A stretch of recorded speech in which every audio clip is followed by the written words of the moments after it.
I'd now like to share the best coaching advice you're ever going to get in this or perhaps any other lifetime. Where's that great advice going to come from? Inside you.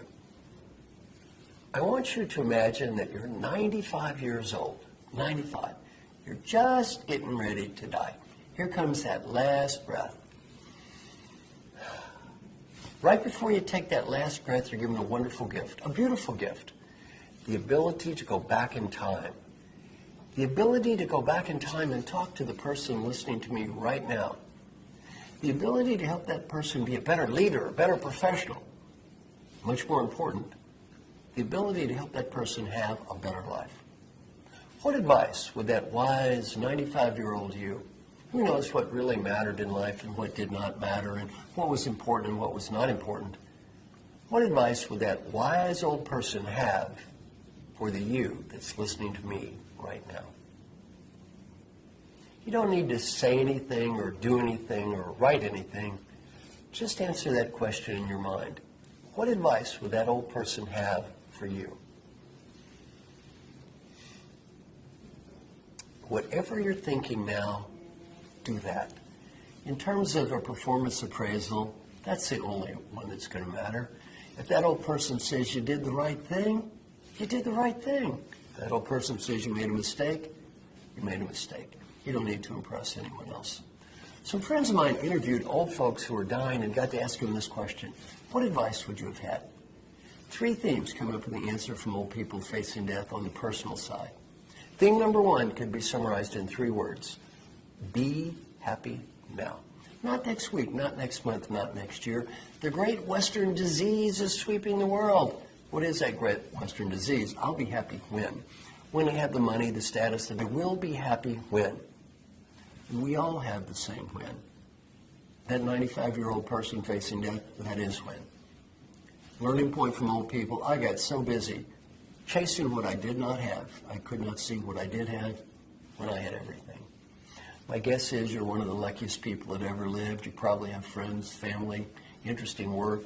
Relative to me, you probably have youth. You have it all. Don't get so wrapped up looking at what you don't have. You can't see what you do have. I've asked thousands of parents around the world. I say, complete this sentence with one word. When my child grows up, I want my child to be. One word comes up in the answers from parents. One word more than every other word combined, no matter what country I'm in. What's that one word? Happy. Want your kids to be happy? Want your parents to be happy? Want the people that love you to be happy? Want the people that respect you to work to be happy? You go first. You be happy. Learning, too, from old people facing death on the personal side, friends and family.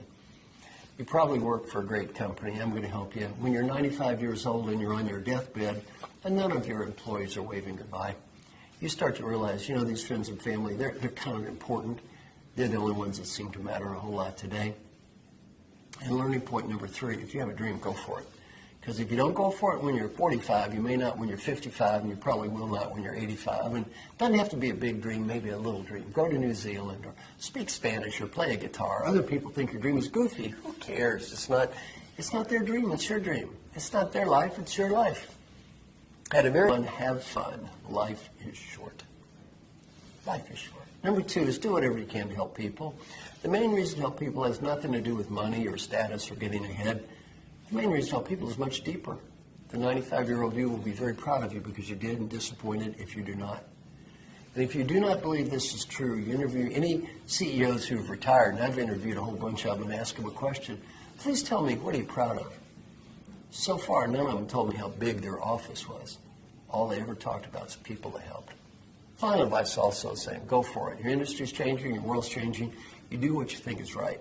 You may not win, at least you tried. Old people, we almost never regret the risks we took and failed. We always regret the risk we did not take. And in my role as an educator, as a coach, I got one simple mission. That's to help you have just a little bit better life. So I hope that something I've said or done helps you have just a little bit better life. Thank you very much.